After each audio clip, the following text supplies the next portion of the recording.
साथियों, ये जो इन्फॉर्मेशन बहुत ज़्यादा ज़रूरी है, ये उन अभ्यर्थियों के लिए है जो ओबीसी कैटेगरी से अलग हैं, साथ में होल्ड हटने न हटने से जिन पे कोई प्रभाव नहीं पड़ने वाला है, क्योंकि यहाँ पे सिर्फ़ और सिर्फ ओबीसी अभ्यर्थियों के जो पद हैं वो होल्ड किए गए हैं। ठीक है, तो मैं आपको बता दूं कि वो सभी अभ्यर्थी जो जिला चॉइस फिलिंग और डॉक्यूमेंट वेरिफिकेशन करवा चुके हैं, वर्ग 3 के सभी अभ्यर्थी। साथियों, आप सबको पता है कि पहली काउंसलिंग के बाद सेकंड काउंसलिंग में इतने नाम रिपीट हुए हैं कि अब जो संख्या जो बची है अभ्यर्थियों की, वो आराम से, और कुछ बचे हुए पद अभी हैं, ट्रैवल के और भी पद हैं जिनसे आराम से है जो डॉक्यूमेंट और जिला चॉइस फिलिंग करवा चुके अभ्यर्थियों की जो प्रोसेस है वो पूरी हो सकती है और उनकी क्लियर हो सकती है।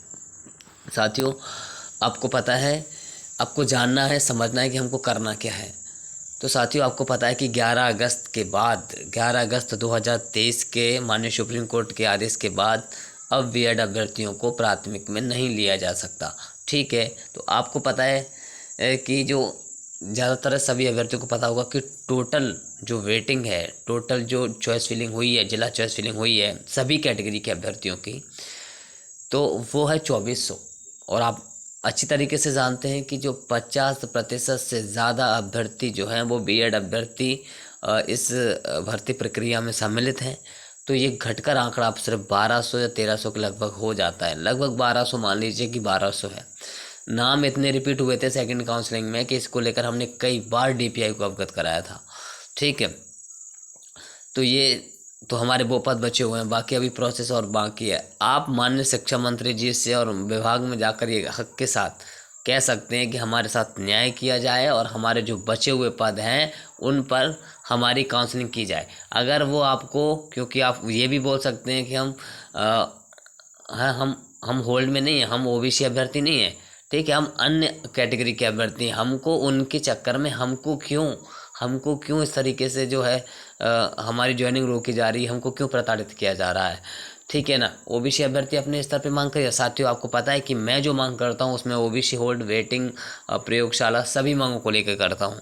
तो मुझे तो सबका मैनेजमेंट देख के चलना है।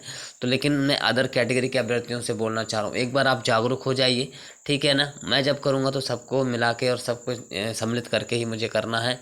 हालांकि अभी इस टाइम आप प्लीज़ अदर कैटेगरी के अभ्यर्थी जो भी हैं, आप सोमवार को हो सकता है तो देखो, अपनी इस समय स्थितियाँ ये हैं कि अपन को कुछ भी त्यौहार वगैरह कुछ भी अच्छा नहीं लग रहा। मूड 2 साल से ख़राब है, जब से ज्वाइनिंग अटकी हुई है, प्रोसेस अटकी हुई है। ठीक है, तो अपना तो एक एक दिन वैसे ही मुसीबत में कट रहा है। तो मैं ये कहना चाहूँगा कि आप मंडे को, आज सैटरडे है, कल संडे है, तो जो अदर कैटेगरी के अपने सभी अभ्यर्थी हैं वो प्लीज़ जाएं और ये कहें कि सर हमको क्यों रोक रखा है। सेकंड काउंसलिंग में इतने नाम रिपीट हुए हैं कि हमारी जो वेटिंग है, हम जो जिला चॉइस फिलिंग आपने करवाई है, हमारी डॉक्यूमेंट वेरिफिकेशन करवाया है, अब तो 11 अगस्त के बाद बीएड अभ्यर्थियों को भी आपने नहीं लेना, माननीय सुप्रीम कोर्ट का आदेश, और ये डीपीआई भी अभी साबित कर ही चुका है आदेश निकाल के। ठीक है, तो अब हमारी जो संख्या वो बहुत कम है, 1200 के लगभग ही होगी। आप अगर देखें तो हमारी वेटिंग, प्लीज़ हमारे ज्वाइनिंग लेटर आप जारी करवाइए, हमें आप नियुक्ति दीजिए। इसके लिए आप मांग कर सकते हैं, लेकिन अभ्यर्थियों आपको जागना पड़ेगा। सिर्फ ग्रुप खेलने की ज़रूरत नहीं है। ठीक है, और सिर्फ एक दूसरे को ज्ञान देने की ज़रूरत नहीं है। कोई भी 20, 25, 30 लोग का प्लीज़ जाइए और कोशिश कीजिए। ठीक है, और मैं अपने स्तर पर मैंने हमेशा ही कोशिश की, हमेशा मुद्दे को उठाया, लेकिन मैंने अदर कैटेगरी के अभ्यर्थियों की निष्क्रियता बिल्कुल पूरी तरीके से देखी है। हाँ, जो मुझे फ़ोन करके, कॉल करके कहते हैं कि भैया हम चलने को तैयार हैं, हम चलने को तैयार हैं, तो वो प्लीज़ अभी अपने ही मत से जाएं। और जो भी 10, 20, 15, 50 लोग जो भी हैं, प्लीज़ आप मंडे मतलब, क्योंकि मंडे ट्यूसडे को शिक्षा मंत्री जी मिलते हैं। ठीक है, भोपाल में, तो आप उनके बंगले पर जाकर शिक्षा मंत्री से मिलें और ये विभाग को भी अवगत कराएं, और विभाग से ज़्यादा तो शिक्षा मंत्री से मिलें। शिक्षा मंत्री जी ही इसका सॉल्यूशन कुछ ना कुछ ज़रूर सोचेंगे, समझेंगे। ठीक है, तो मेरा सभी से निवेदन है, ये वीडियो सभी को इन्फॉर्मेशन जो शेयर कर देना, सभी को, एक एक अभ्यर्थी को जो वेटिंग में, जिनकी संख्या कम से कम 1200 प्लस है। ठीक है, अब आपको जानना है, जागना है ना। एक दूसरे पे कमेंट करके काम नहीं चलेगा। ठीक है, हालांकि सब देखो, मेहनत सब जगह की जाती है। माननीय न्याय की बात हो, चाहे फिर अपने हक के अधिकार के लिए लड़ने की बात हो, संघर्ष करने की बात हो, ज़मीनी स्तर पे बात हो, हर तरीके की जो चीज़ होती है वो हो। ठीक है, तो आप प्लीज़ जागरूक हो जाइए और जितनी जल्दी हो सके उतनी जल्दी जाके हमारे शिक्षा मंत्री से बार बार मिलिए। तो एक बार के मिलने से कुछ नहीं होता है, मुझे पता है कुछ भी नहीं होता एक बार के मिलने से, ठीक है। तो प्लीज़ आप कोशिश करिए और जाइए, ठीक है। ठीक है, ये मेरे लिए बताना बहुत ज़्यादा ज़रूरी था, क्योंकि उनको सिर्फ ये लगता है शिक्षा मंत्री जी को कि मात्र ओबीसी के अभ्यर्थियों का ही होल्ड है, इसके चक्कर में ही वर्ग 3 रुका है, बाकी और किसी को कोई प्रभाव ही नहीं है। हालांकि प्रभावित अन्य कैटेगरी के सभी अभ्यर्थी भी हैं।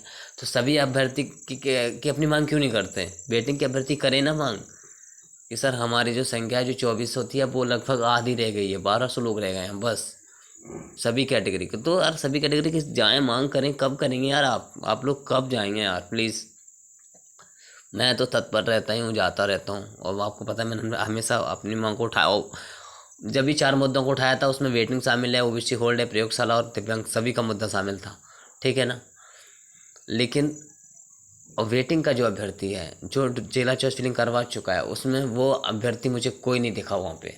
अभी तक कोई अभ्यर्थी नहीं गया वहाँ पे जो कि ओबीसी कैटेगरी के अलावा रहा हो, क्योंकि ओबीसी का होल्ड का मुद्दा है, वो एक अलग प्रोसेस है, वो एक अलग बात है ना। उसमें सिर्फ ओबीसी को होल्ड किया गया है, अदर कैटेगरी अनरिजर्व को होल्ड नहीं किया गया है। उसमें मतलब अनरिजर्व में तो सभी कैटेगरी के आ सकते हैं, लेकिन उसको होल्ड नहीं किया गया है। ये पीएससी मामला जैसा नहीं है कि 87% में 13% ओबीसी के होल्ड कर दिए गए हों, 13% अनरिजर्व के होल्ड कर दिए हों। तो अनरिजर्व जैसा तो इसमें कोई होल्ड ओनली ओबीसी का है, तो वो एक अलग, वो अपने स्तर पर, वो तो सब हमको करना ही है, चलो अलग बात है। लेकिन अदर कैटेगरी के अभ्यर्थी तो अपनी मांग करिए ना प्लीज़, शिक्षा मंत्री जी से बार बार मिलिए ना, कोशिश कीजिए प्लीज़, है ना। कोशिश करिए, बाकी मेरे स्तर पे होगा मैं पूरा प्रयास करता हूँ। मैं तो उठा ही रहा हूँ, मैंने तो हमेशा उठाया ही है कि वेटिंग में जो अभ्यर्थी हैं सभी कैटेगरी के अभ्यर्थी हैं जिनकी संख्या लगभग अब है जो 1200 रह गई है, उसको क्लियर किया जाए, ठीक है। जैसे कि आपने देखा होगा कि मैंने इससे पहले भी कई बार माननीय मुख्यमंत्री जी के लिए विज्ञापन लिखवाया, उसमें लिखवाया है कि 800 ओबीसी अभ्यर्थी के जो नियुक्ति पत्र हैं वो जारी किए जाएँ, साथ में 2400 वो अभ्यर्थी जो जिला चॉइस फिलिंग करवा चुके हैं, सभी कैटेगरी के अभ्यर्थी। उसमें बीएड डीएड जैसा भी कुछ भी नहीं लिखा था, ठीक है। लेकिन अब तो क्लियर हो गया है, डीपीए ने अभी हाल ही में आदेश निकाले हैं कि 11 अगस्त और 11 अगस्त के बाद हम बीएड अभ्यर्थियों को नहीं ले सकते।